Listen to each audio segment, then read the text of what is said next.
A reading from the book of Joshua. When the entire nation had finished crossing over the Jordan, the Lord said to Joshua, "Select 12 men from the people, one from each tribe, and command them. Take 12 stones from here, out of the middle of the Jordan, from the place where the priest's foot stood.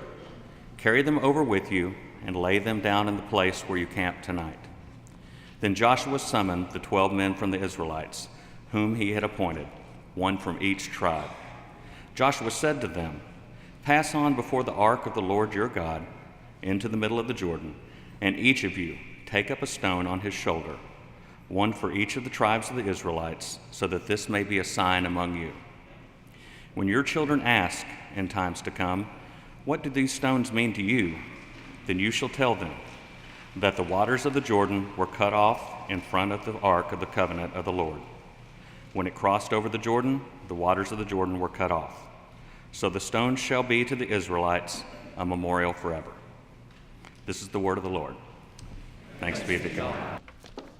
The reading of the gospel this morning is from Matthew 6:19 through 24.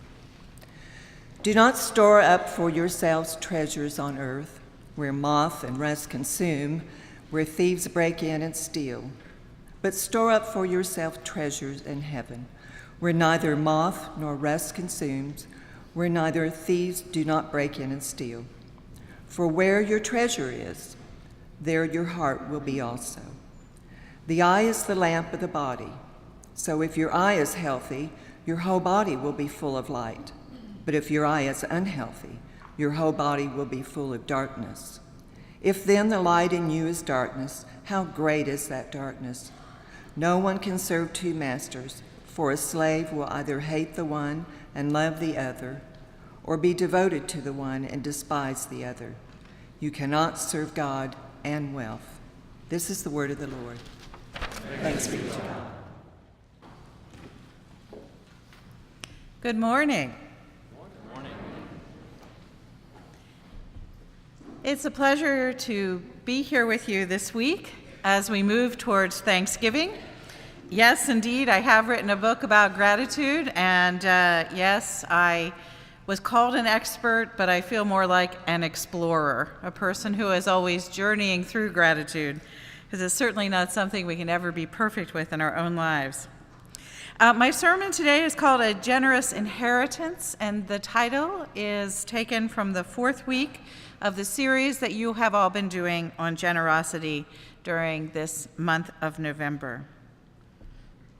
And so let us begin exploring this amazing text spoken by Jesus, these words which will land us in Thanksgiving.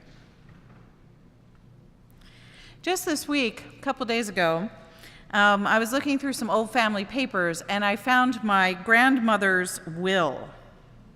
It was not a terribly long document, maybe 12 pages or so. I do not know when it was written, back in the early 70s, I think, on thin sheets of paper, mimeographed and quite yellowed. As I read through the pages, I saw what my grandmother cared about. She had designed a trust that would go to all of her grandchildren. She left nothing directly to her own children, but left it all to the next generation behind her own children, that we were to be able to go to college, put a down payment on a house, buy a car. And as I read through the will and thought of all of the gifts that my grandmother had given me through life, I thought, oh my gosh, how generous she was. But then I thought of something else. Because in reality, there was nothing left. My grandmother had worked hard her entire life, beginning at age 13 in the middle of the Depression. She had worked as a housekeeper, scrubbing floors in a local convent, as a sales clerk, as a maid. She eventually became a customer service representative at Sears. She literally worked her entire life. She taught all of us the value of hard work, and she actually loved to work. She talked about her work all the time. She planned for the future. She stored up as much as she could, even though she worked very hard. She didn't always have a lot of money left over. But she did all of the right things. And all of it was for naught. When my grandfather died in 1969, she was overcome by her own early widowhood. She didn't have good advice. People steered her the wrong way in investing the little money she had. She was cheated out of my grandfather's pension, which was literally stolen from her, and she lost her own home. She wound up living with my parents, and that's where she lived until she died in the mid-1980s. She died poor. There was nothing in that trust left for her grandchildren. And that brings us to these texts. This story today. Do not store up for yourself treasures on earth where they can be eaten, consumed, destroyed, but store up for yourself treasures in heaven. For where your treasure is, your heart will be also. This is one of those difficult texts. For some crazy reason, this fall, I have preached so many guest sermons, and they've all been on very hard passages about money. I had to preach the passage of the rich young ruler in one of the wealthiest congregations in Milwaukee, Wisconsin. It was a challenge, a very challenging Sunday. So I've had a lot of texts like these, and one of the things that I've realized is that we cannot understand them unless we understand Jesus' audience. And that part of this story is invisible to us. So while some of these lines might be familiar and perhaps a little frightening, a little scary to people who might be middle class or upper middle class or rich, these texts actually are very important, and they only come to light if we understand the whole picture, who Jesus is speaking to. I share the story about my grandmother because most of the people in Jesus' original audience would have been like my grandmother.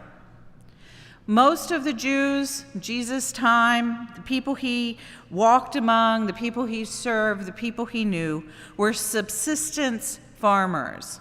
That meant that they worked their entire lives very, very, very hard and had little left over. They only had enough to take care of themselves in a given day. There wasn't money to store or save or put away. They were happy to survive. That would have been about 90% of the people in Jesus' homeland were in that situation, subsistence farmers. 10% would have been what are classified in the New Testament as the rich. And that's all you have, the poor and the rich. And the rich were anyone who managed not just to survive, but to have something left over. So even if it was only a bare minimum that was left over for the next week or the week after that, or perhaps a little bit that you stored away in a clay pot that you wanted to give to your children after you died, even if it was just a tiny bit, if you could save anything, you were considered the rich. And some very small percentage of that 10% would be the rich. People who lived in beautiful homes or had property and were rich in the way we think about the words rich today. Now, all of those people, the 90% who were poor and the 10% who were some variation on rich, they all had something in common, and that was they were all subjects to Rome. These people were part of a state that was being held as a client state, a colonized state, to an empire that was far away. And that made a difficult situation in Israel very, very hard. And it's to that economic situation I want to turn this morning. And here we are, just a couple days before Thanksgiving, and I'm going to preach this morning on taxes. Because we can't understand what Jesus is saying unless we understand what's happening to these people who are hearing this. And taxes. You see, they were Jews and they were subjects to the Roman Empire. That means that they were actually part of two economic systems. The first economy to which they belonged was the Jewish economy. This is the economy that those of you who might have gone to church your whole lives have heard about as you've read through the Hebrew Scripture. God's economy, God's dream, what life in the age to come will be like. The Jewish economy was based on ancient principles and laws that came from the Torah. Jews believed that God had created and then endowed the world with abundance. God gave us a garden, and that in that garden all things would be provided. This divine abundance, the garden of grace, the beautiful gifts of God for all of the world, was twinned with a responsibility that God passed on to us, human beings, to be generous. God said, "Here is the garden. Go out and till and keep the land." That is, make it even more abundant. Create out of my creation. And from that creation, share with one another. That the gifts of this garden are for you and for all generations and for your neighbors and for all of the people of the earth. In order to help guide this economy, God set down some rules. Rules like do not steal. Don't take from somebody else because there's always going to be enough. Do not be covetous. Do not envy what your neighbor has, because there's always going to be enough. So those were the big rules that God set as guide rails to this beautiful economy of abundance. And then God said, we're going to mark this economy of abundance with rituals. Once every 7 days, you will rest. And you will put down all of the instruments of work and thank me for the universe and the gifts of grace. And then once every 7 years, you're going to have a sabbatical year in which you will cancel all the debts that anyone owes to you. And then once every 7 times 7 years, not only are you going to cancel the debts, but you're going to set all the prisoners and all of the slaves free.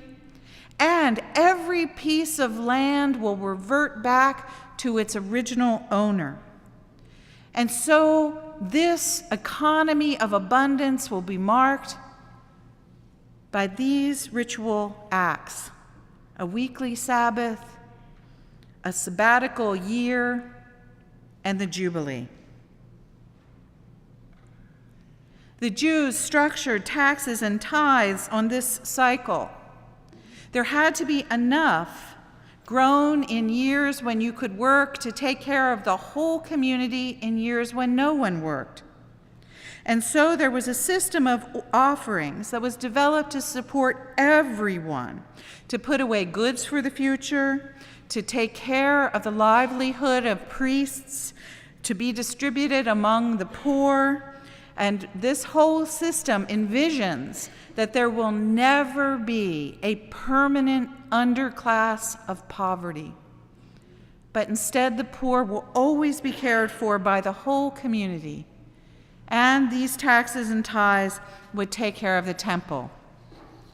This system was not cheap, as you might imagine, because they are to care for all, and it was about 20% of the income of a Jew that would go to supporting this economy of abundance. Now imagine you're living in that economy. That is what your ancestors have passed on to you. That is what God has dreamt for you from the beginning of all creation. And now you have to live with Rome. Rome is not an economy of abundance. Rome was an economy of scarcity. The Romans believed that only the best, the smartest, the richest, the most powerful deserved or could take care of the wealth of the Roman Empire. It was based on the idea that there was little and that only the people who deserved it should have access to that wealth. They would spread it around as need be to other people throughout the empire. But primarily that wealth was meant to reinforce the power of the imperium, and it was meant to take care not of the least, but of the greatest, the worship of Caesar and the support of the Roman army. The Romans had crop and land taxes, a hated poll tax. There were customs taxes on every single time a good or service or product crossed an administrative boundary. It would be charged tax and then taxed again and taxed again before it finally landed at your doorstep. There were tolls on those famous Roman roads. You could not travel freely. You had to pay the price. These are tolls and taxes and tithes that are placed on people who are already subsistence farmers and who already have an obligation in their religious life to pay about 10% of what they make to support Jewish identity. The absolute minimum that a poor person in the ancient Roman Empire would have paid in these kinds of taxes would have been 50% of their income. And most scholars think it was as high as 60 or 70 or even 80%. And so now you see the problem in this text. Where your treasure is, there your heart will be. If you're a Jew, whether you're one of the 90% of the poor or the 10% of the rich, who do you pay? Because if you pay the tax, can you eat? Can your children have clothes? Can you pay your rent on the land that you don't even own, that you're trying to farm? Do you meet the Roman obligation of these onerous taxes? Or do you meet your religious obligation of the temple taxes and what Jewish tithes ask of you from Torah? Well, the answer was pretty simple for most Jews. The temple did not have an army. The temple did not have a police force. The temple did not have tax collectors, but Rome did. And so if it came between eating and paying taxes, you paid Rome first, and your Jewish taxes went by the side. And of course, as people chose Rome and failed to participate in the Jewish system of taxes and tithe and temple support, it meant that their Jewishness began to disappear, and they became more deeply assimilated into the Roman Empire. They lost their capacity to live in God's economy of abundance, and instead gave themselves over to Caesar's wealth based on scarcity. And then Jesus says, "For where your treasure is, there your heart shall be also." Whatever direction your money goes, where your treasure is, that's where your loyalty is. That's where your dreams are. That becomes who you are. And so Jesus in this text is calling the people to remember. Remember. There is that other economy, the more ancient one, the one from Genesis, one not based on scarcity or violence or imperial glory, but the one established at the very beginning when God breathed all things into existence, a divine abundance based on generosity and gratitude. Jesus draws a distinction between wealth. Wealth in this world, he says, is only possible, is only made if you participate in the system of empire. He draws a distinction between that and abundance, living in the provision of a loving God and shared in neighborly community. This is a profoundly Jewish passage. The Jews were faced with a stark question. That was, how do we live under Caesar but not be of Caesar? How do we live in this world and still be Jewish? How can we survive physically and keep our religion and our inherited identity intact? Jesus goes and actually appeals in this very strange middle couple verses to a Jewish proverb. All that stuff about the eye, when I looked at it this week, I thought, what the heck? I'm going to avoid those 2 verses. What does that mean? But Jews actually thought eye and heart were related. And there was a parable, a proverb that the Jews used.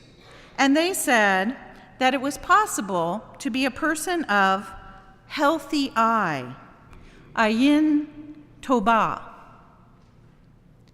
And that phrase, ayin tobah, meant healthy eye or good eye.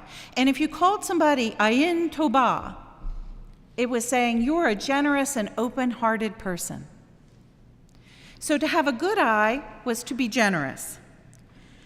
To have an ayin raha was to have an unhealthy eye, a bad eye. And that was to say that a person who had a bad eye was stingy and covetous, an unfaithful lawbreaker. The eye is the doorway to our heart. Ayin tobah or ayin ra? Which are you, good or bad eye? Jesus reminds them of this ancient proverb and then goes on and says, no one can serve 2 masters. You can't have a good eye and a bad eye in the same body. You have to pick.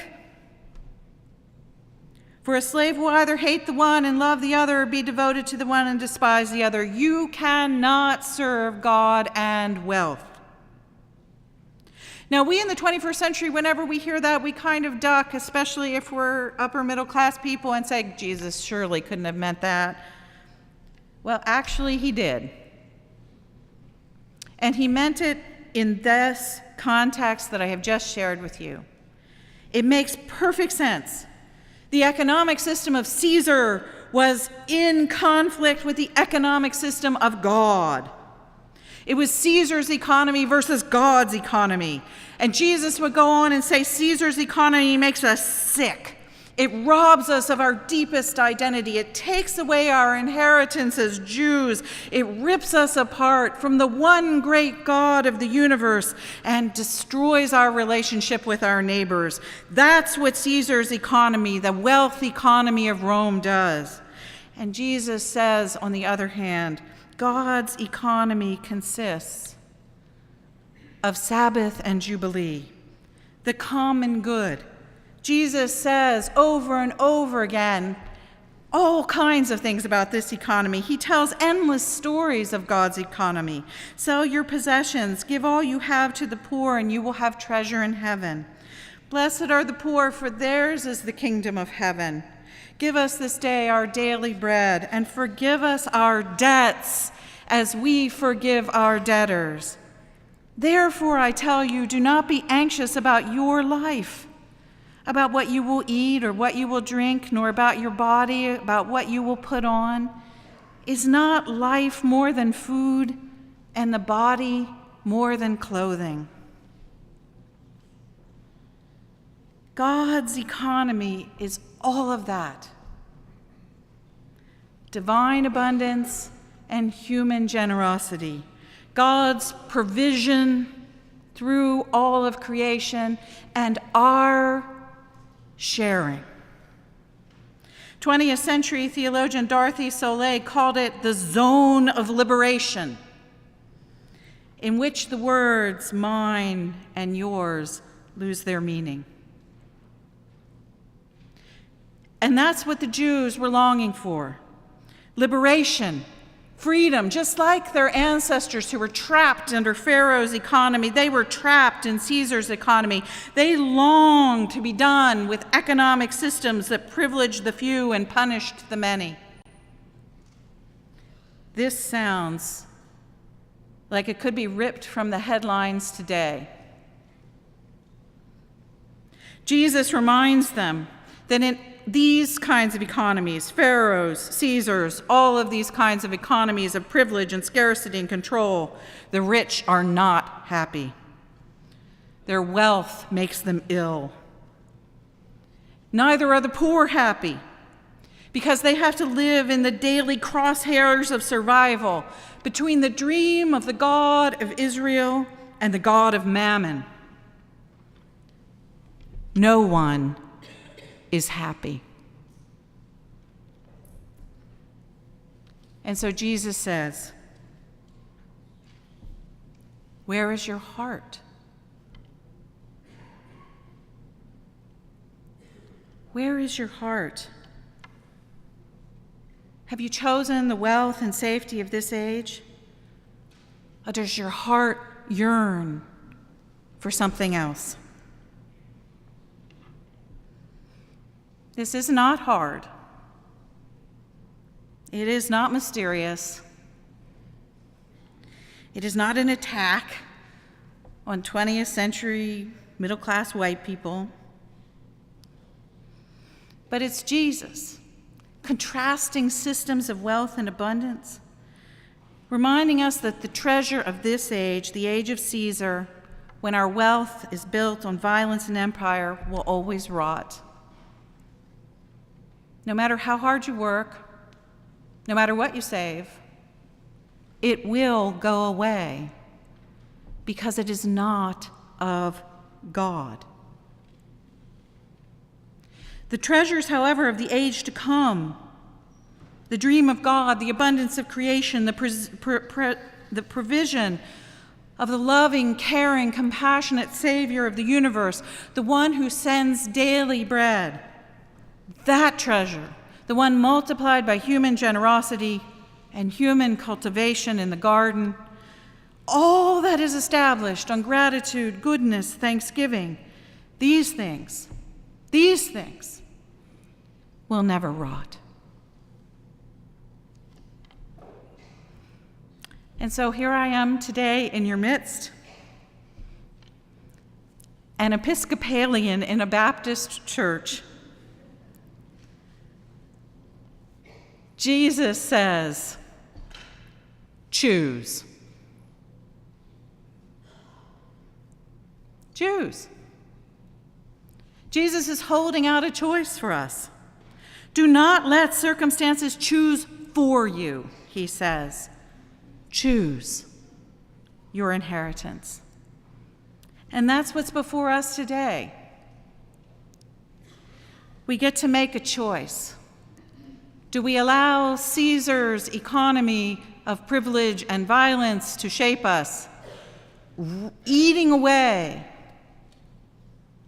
at our truest inheritance, life in the abundance of God, the provisions of grace, and the compassion that reaches through the entire cosmos from the beginning until the very end of time? This is our choice. This Thanksgiving, may we recommit ourselves to live in God's abundance, to practice generosity, to cultivate the gifts of the garden, and to be grateful in all things. Amen.